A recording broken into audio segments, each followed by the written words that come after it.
Asalaamu calaykum. Kusoo dhawaada cashirkeenii labaad. Cashirkaas waxaan ku baran doonaa product selection, sida loo doorto alaab loona sameeyo research ama baaritaan. Halkan waa aasaaska guusha ganacsigaaga online-ka. Faa'iidada aad helaysid waxay ku xirnaan doontaa sida aad halkan u dooratay. Haddii aad wado sax ah martay, productigaas ama alaabtaas wuxuu noqon doonaa alaab aad loo gato, aad loogu baahan yahay. Marka cashirkan waa cashir ugu muhiimsan ama basiga ama aasaaska ganacsigaaga online-ka ah. Maxaad cashirkan ku baran doontaa? Cashirkan waxaan ku baran doonaa sababta product selection ama inaad alaab dooratid ay muhiim u tahay. Waxaad kaloo baran doontaa sida alaab faa'iido leh loo doorto. Waxaan isla baari doonaa sida loo sameeyo product research. Inaad alaab research ku sameysid oo baaritaan ku sameysid. Alaabtan haddii qof saaxiibkaa ku dhaho niyo alaabtan walaa way qurux badan tahay, alaabtan inaan helo waa jeclaan lahaa, miyaa iska dalbaysaa? Waxaa sameynaysaa research iyo baaritaan. Waxaad kaloo baran doontaa sida tartanka loo qiimeeyo. Alaabtan dadka iibinayo inaad iska fiirisid, tartanka ay ku jirto inaad iska ogaatid, kadibna markaas aad go'aan qaadatid. Okay. Waxaan ka jawaabaynaa why ama sababtay u tahay product selection mid aad muhiim u ah. Dad badan waxay ku fashilmaan ganacsiga online-ka ah sababtoo ah waxay doorteen alaab qaldan, kadibna waxay ku khasaareen alaabtii ay keeneen. Haddii aad doorato alaab sax ah, si fudud ayaad u iibin kartaa, faa'iido fiican ayaad ka samayn kartaa, suuq-geyn ama marka aad xayeysiinaysidna way kuu fududaanaysaa. Marka waa muhiim inaad waqti gelisid doorashada alaabta aad iibinaysid. Ha dhayalsan ama ha fududeysan in aad iska qaadatid alaab oo wixii kaasoo horbaxaba aad dhahdo alaabtan una iibiyaa. Haddaba maxaa lagu gartaa alaabta fiican? Saamaha alaab wanaagsan ama alaab dadka ay xiiseynayaan. Alaabta fiican waxaa lagu gartaa astaamahan. Baahi ayaa loo qabaa. Alaab dadka baahi ay u qabaan waaye. Problem ama dhibaato jirta ayaa xalinaysaa. Dadkana way u baahan yihiin. Baahidaasoo noqon karto mid daily ay ugu baahan yihiin, noqon karto mid monthly loogu baahan yahay, ama noqon karto mid seasonal ah. Marka iyada naftirkeeda waa in waqti degdeg ah loogu baahan yahay. Shayga qofka markuu bil kasta u baahan yahay ama isbuuc kasta uu iskaga baahan yahay, waxay ka mid tahay waxaa badanayo iibinteeda. Qiimaheedu macquul yahay.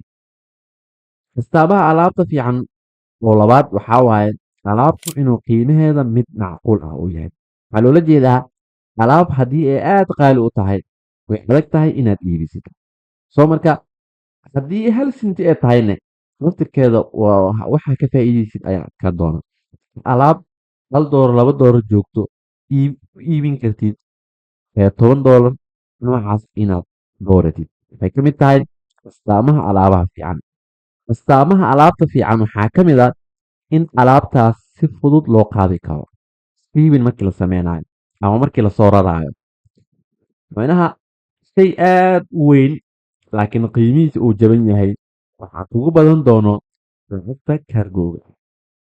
Ama shaygu hadduu jabayo uu dhalo ka samaysan yahay ama uu caag yahay, way ku adkaanaysaa in alaabtaas iyadoo safe ah ama aysan waxba ka qaldamin in lagu keeno.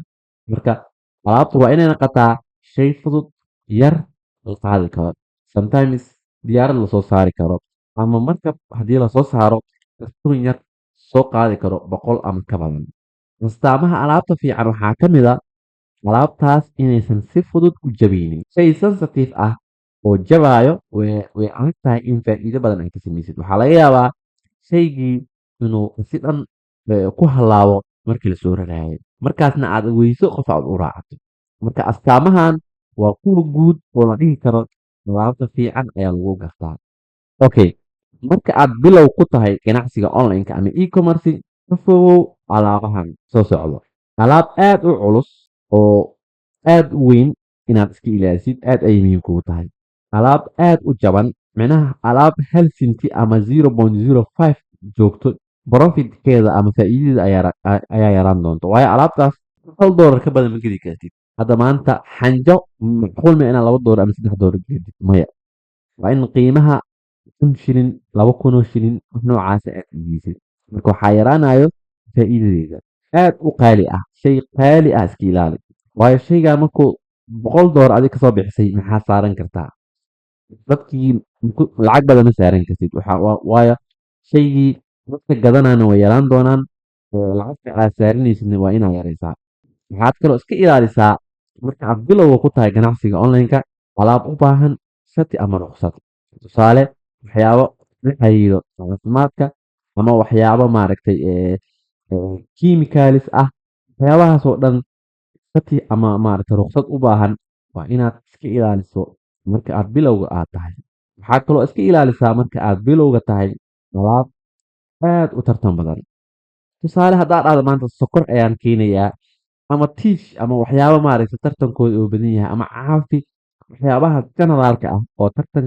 culus uu ka jiro waa inaad iska ilaalisaa ana raadisid alaab tartankeedu uu yar yahay ama waddankaba aan laga helin okay halkan waxaan ku baran doonaa fahamka suuqa market demand hor inta aadan dooran alaab isweydii su-aalahan soo socdo waa muhiim in su-aalahan jawaabahooda aad haysato yaad alaabtan aad dalbanaysid ka iibinaysaa halkee alaabtan lagu isticmaalayaa macnaha qaabka dadka ay u isticmaalayaan dhibaato noocee ah ayay xalinaysaa tusaale alaab ayaan doortay alaabtaas waa alaab lagu nadiifiyo fadhiyaasha okay yaan ka iibinayaa ani haddii tusaale aan kusoo qaatan waxaan ka iibinayaa dhaha marwooyinka ah ama maaragtay 20 ka sareeyo kuwaasoo haysto soofe ama fadhi okay marka qaabka loo isticmaalayo waa home appliance oo guryaha ayaa lagu isticmaali doonaa marka maxay xalinaysaa waxay xalin doontaa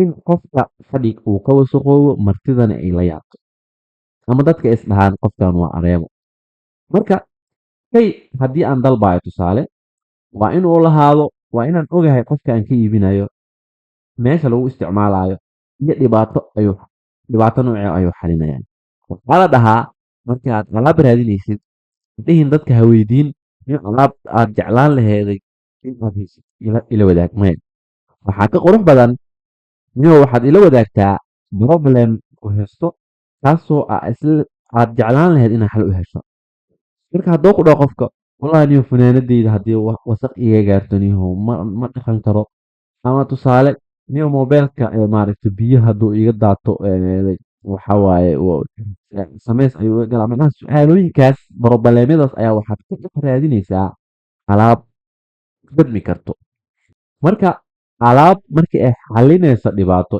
alaabtaas si fudud ayay u iibsamaysaa ama waa laga dafayaa okay tusaaleyn haddaan ku darsado waxaan jirtay 2022 tusaale yar haddaan ku darsado waxaan jirtay tusaaleyn haddaan ku darsado 2021 anigoo online ka alaab ku iibinayo ayaa waxaan dalbay botol ama dhalo yar kaasoo aad jeebka qofka ku qaadan karo dhaladaasoo qofka oo barafuunkiisa xaafadda u yaalo oo soo gasha oo ku soo shuban karo runtii waxaan keenay markii koowaad 100 xabo marka qofka jeebka ama meel kasta ay u geli kartaa barafuunkiisa oo jecel yahay xaafadda yaalo ayuu ku soo shubanayaa marka magaaladii ama shaqada oo saacado joogo oo isku buufin karaa alaabtaas marka waxay igu gadmatay wax ka yar bil alaabtii ku iibiyey qiimaha ay ii joogtay waxay ahayd wax ka yar $1 waxaan ku iibinaya $3 $4 soo marka alaabtaas waxay xalinaysa ama dhibaato qofka haysato oo ah haddii uu saacado ka maqnaado xaafadiisa shaqo adagna uu galo inuu yaro soo shiiro taa marka waxay aheeday problem ayay xalinaysa marka alaab kasto oo aad dalbaysid waa inay noqoto alaab problem jiro xalin karto alaab kasta oo dalbaysid waa inay xalinayso problem taagan alaabtaas ayaa noqon karto alaab guulaysata okay halkan waxaan ku baranaynaa sidee ayaa loo sameeyaa product research ama baaritaan in alaab la baaro meelaha productiga laga baaro aad ay u badan yihiin waxaa ka mid a kow inaad facebook ku qortid alaabtan ama tusaale inaad facebook ku qortid ciwaan guud hadaa rabto home appliance, hadaa rabto electronics, hadaa rabto waxyaabo oo dress ama night dress ama maaragtay waxyaabo laisku qurxiyo skin care, haddii aad u baahan tahay hair waxyaabo hair care-ka, haddii aad rabto cleaning, hadba general inaad hashtags ama aad ku qorto kadibna aad fiirisid alaabaha guruubada iyo maaragtay meelaha lagu xayeysiinayo. Hadda marka waxaa ka sii fiican inaad wax ku raadisid TikTok. Tusaale, TikTok inaa imaado fiiriyo aan ku qoro TikTok-ga waxa la dhahaa TikTok trending, inaan TikTok ku qoro TikTok made me buy it, inaan ku qoro maaragtay winning products 2026, inaan ku qoro maaragtay trending products near me, ama inaan ku qoro best maaragtay maxaa la dhahaa electronics, wax micnaha ciwaanka aad xiiseynaysid. Haddii ciwaan gooniya aad rabto ciwaankaas waxyaabo la xiriiro, tusaale maaragtay waxaa rabtaa waxyaabo timaha care-ka ah, best hair care 2026 oo kale inaad ku qorto, waxyaabo jeexjeex oo kale haddii aad raadinaysid. hadda waxay ku xiran tahay category-ga ama alaabta adi aad is leedahay waad iibin kartaa ama waa ku fiican tahay inaad iibisid. Marka qof walbana wuxuu uu ku fiican yahay inuu sii iibiyo ayaa fiican. Tusaale caafimaad ayaa soo baratay, supplementska waxyaabahaas soo baratay, inaad raadisid supplements dadka aad u rabaan maaragtay collagen nooca ay jecel yihiin, maaragtay waxyaabo dadka ka maqan haddii maadooyin la isku daro oo maadooyinkaas maaragtay laga soo saaro supplement cusub oo kale, hadba meesha aad ku fiican tahay ayaa aad u sii wanaagsan inaad iibisid ama research aad kusii samaysid. Marka TikTok inaad ku qorto TikTok trending products, hashtagyaal badan oo alaab lagu raadiyo ayaa jirto. Waxaa kaloo ka mid a qaababka loo raadiyo maaragtay alaab inaad isticmaasho Google Trend. Google Trend ayaad tegaysaa, waxaad ku qoraysaa waxaad dhihi kartaa tusaale alaab ayaa soo heshay, alaabtan waxaa rabtaa inaad ogaatid in alaab la rabo ee tahay. waxaad alaabtaas ku fiirinaysaa TikTok-ga, isla magaca alaabta ayaad ku qoraysaa, waxaad arkaysaa alaabtaas in muuqaalo badan laga suubiyey, commentiyadoo kale inaad fiirisid oo haddii dadka dhahayaan where see ku heli karaa where I can buy I need macnaha waxaa arkaysaa marmar qaar muuqaal oo alaab oo TikTok la soo geliyey oo ay daawatay dhowr milyan, laakiin lagu soo qoray boqolaal kun oo commenti oo ah sideen ku heli karaa. soo marka taas waxaa fahmi kartaa alaab baahil dadka u qabaa inay tahay.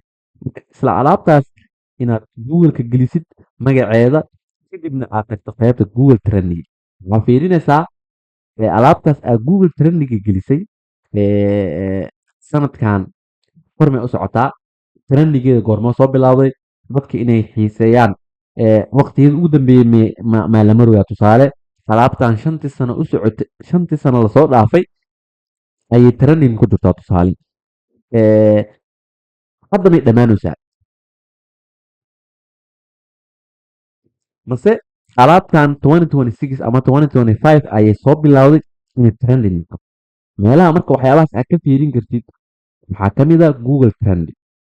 Google Trending marka ayaa imaanaysaa, alaabtaas hadda aad rabto ayaa magaceeda ku qoraysaa ama in general magaca service-kaas ka tahay ama product-gaas ay ka tahay. kadib waxaa kuu soo baxaayo worldwide ama United States ama maaragtay Europe ama hadba meeshii aad rabto inaad ka fiirisid. marka Soomaaliya ha ku fiirin, alaab inaad rabto research markaad samaynaysid ha ku base gareyn keliya Soomaaliya, fiiri caalamka. laakiin markaa caalamka ku fiirinaysid maskaxdaada ku haay alaabtan alaab suitable ku ah ama ku habboon Soomaalidu ma tahay. tusaale, waxyaabo sanadka markii loo dabaaldegayo Christmaska haddii trending ay yihiin Soomaali ma ku habboono. waxyaabo qawowga laga xirto Soomaali kuma habboono. waxyaabo laysku kululeeyo oo tusaale heater ah kuma habboono. marka waxay ku xiran tahay inaad fiiriso culture-ka ama dhaqanka waddankaasna waa muhiim. marka productiga markaa soo hesho TikTok aad ka fiirinaysaa, waa tilaabta koowaad, commentiyada iyo dadka siday u rabaan ee muuqaalada laga suubiyey. kadib waxaad tegaysaa Google-ka, trending ilaa goormuu ku jiray maaragtay maxaa la dhahaa sanad 2 sano waddankeygana ma ku habboon yahay. Waxaa kaloo marka meelaha laga fiiriyo ama laga baaro research product research lagu sameeyo waxaa ka mid ah inaad Alibaba tagto.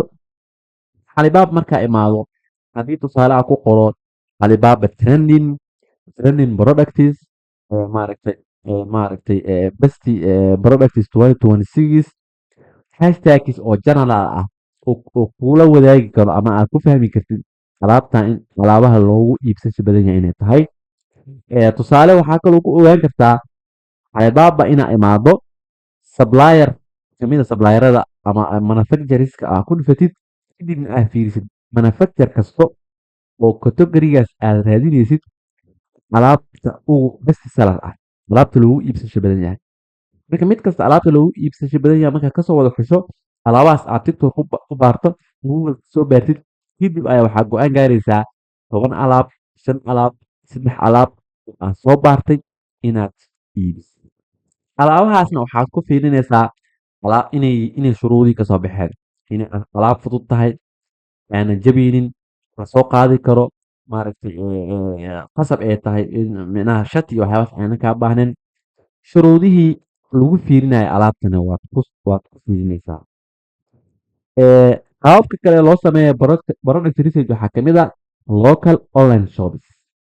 Macnaha inaad gasho maaragtay meelaha alaabaha lagu iibiyo ama TikTok dadka online-ka alaabta ku iibiyo dadka ku iibiyo Facebook inaad fiirisid alaabo maaragtay marar qaar iibiyeen kadibna meeshaas ay kaaga soo baxda idea aad isdhahdaniyo alaabtan maaragtay tan badan kama jiro tiimkan maadaama ay keeneen anigana waan tijaabinayaa oo waan isku dayayaa.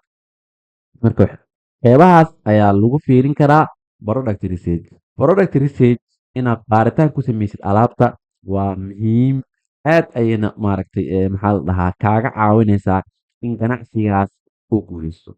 Marka ha dhayalsan waqti badan geli sida aad alaabtan ku baari laheeday.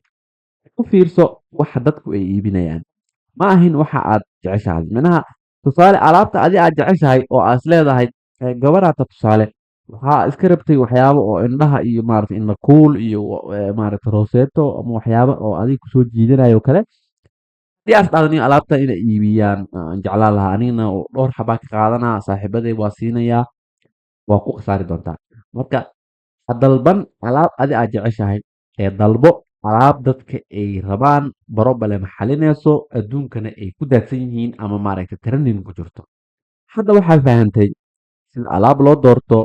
Casharka xiina waxaan ku baran doonaa sida Alibaba oo u shaqeeyo iyo sida aad supplierka Alibaba ku jiro alaab ugu dalban laheeday.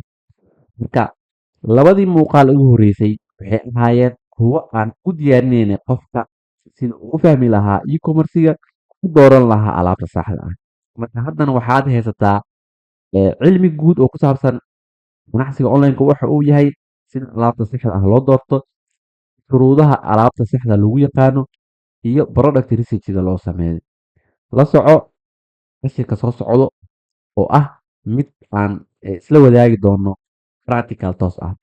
Marka Alibaba sida uu u shaqeeyo waxaan ku sameyn doonaa 2 qaab anagoo isticmaalayna laptopka ama computerka isticmaalayna iyo anagoo isticmaalayna mobilka.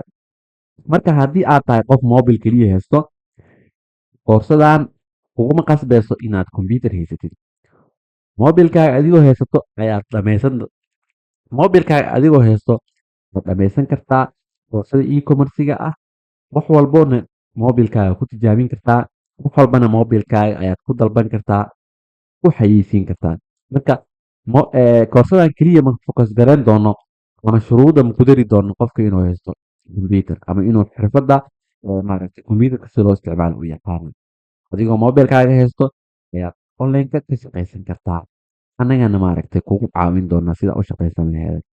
La soco cashirkan cashirka xiga.